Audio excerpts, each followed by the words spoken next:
Quotations from myself, segment 51, quotation number 633. I open myself to others as a hospitable host will open his house to the welcome guests. Come in and make yourself comfortable. Feel free to observe, to inquire, to browse, even to touch. Just do not try to rearrange the furniture. For through the years, as if by taking roots, it became such an integral part of the house that it cannot be moved without destruction of both. 634. Given a sufficient time and more than average abilities, some people can indeed achieve a remarkable degree of self-knowledge, and thus almost fulfill, so to speak, an ancient precept enjoining on all men: know thyself. But this should not lead to a mistaken belief that if one does not like what one has discovered, it could be changed at will. 635. The great ideas are forever destined to be created by the enlightened few and corrupted by benighted many. 636.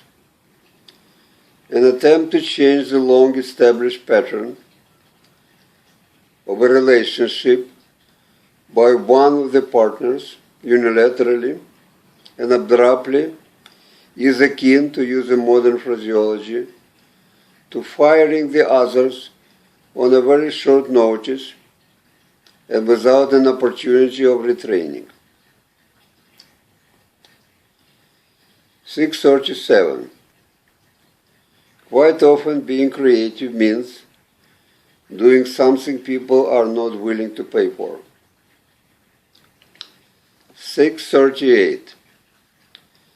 The famous expression, history always repeats itself twice, the first time as a tragedy, the second as a farce, initially no doubt rings true, until you realize it is more descriptive of our own perception of historical events than of their essential significance.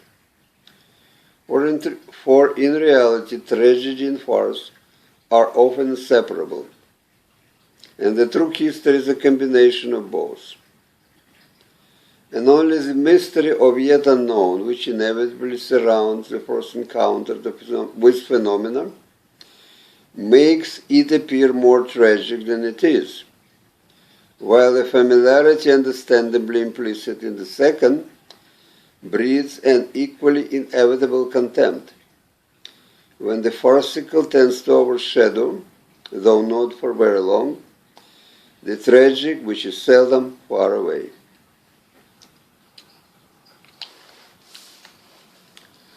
639.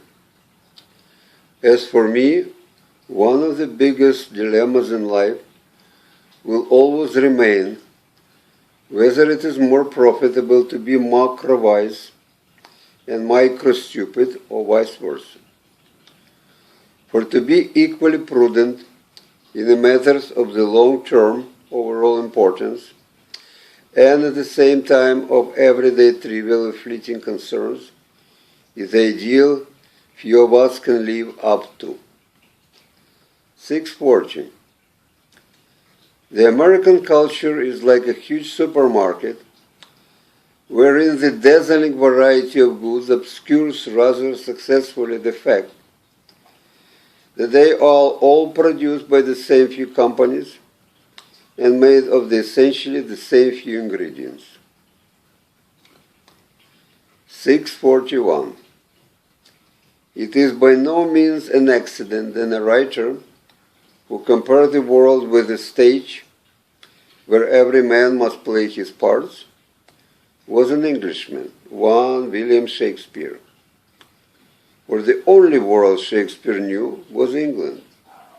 And the English society, apparently even then, but more so later in the Victorian age, and to a substantial degree now, closely resembled the play in which every member of the cast knows his or her role very well and feel comfortable and proud of it. Moreover, the actors, no matter how humble their roles are, would resent and resist more than anything else any attempt to make them switch their parts. It never ceases to amaze the outsider to observe a peculiar English phenomenon of the London Cockney, who is as much proud of his status and accent as the upper-class graduate of Cambridge or Oxford. 642. There were three stages of human civilization we know of. The first and the longest one was the Stone Age. It was succeeded by the Bronze Age, which in its turn gave way to the Iron Age. The present stage, which by all indication promises to be the shortest one, when it's finally over, would probably be named by our descendants as the Age of Garbage. For the mountains of garbage is the most conspicuous and enduring artifacts we're going to leave to posterity. 643. As you sow, so you reap.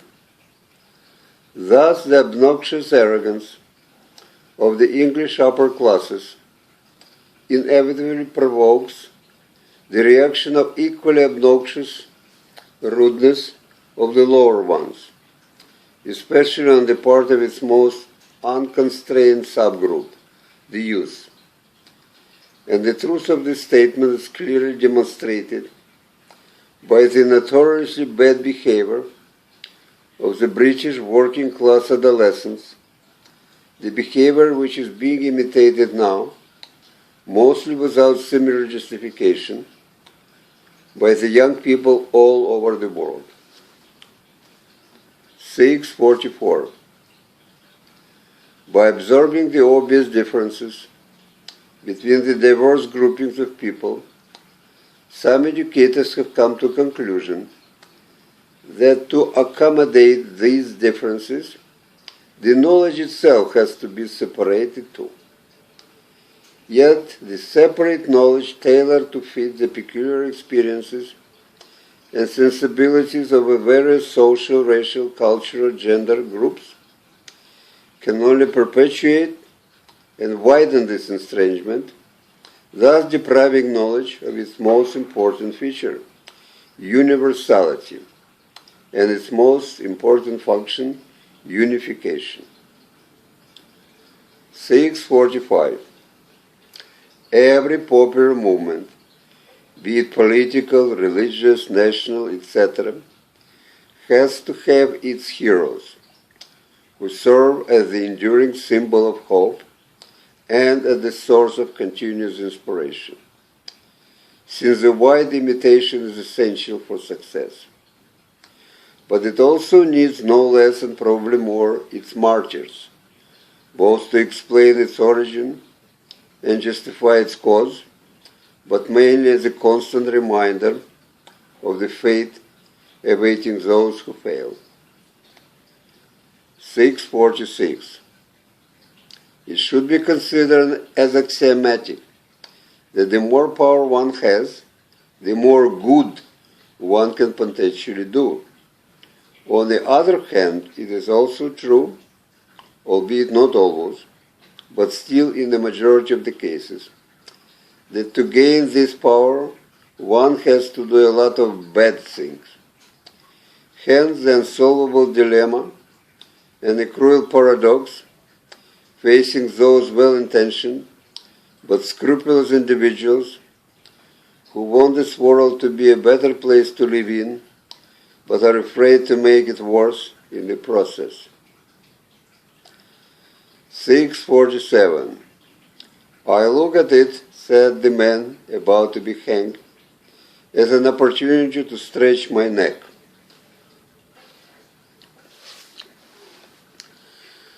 648. The separation need not to be, but often is accompanied and justified by accusation and condemnations, which those who initiate the separation hurl at those from whom they want to be separated. Thus, many a child feel compelled, in order to free themselves from their parents, to accuse and to condemn them of all kinds of terrible things, as if the mere acknowledgement of inevitable and natural differences is not sufficient to explain the necessity of at least partial separation. Thus also Christianity, the child of Judaism, felt obliged to condemn the later in order to establish itself as a new and independent religion. But as its founder Jesus Christ wisely pointed out, those who live by the sword will die by the sword.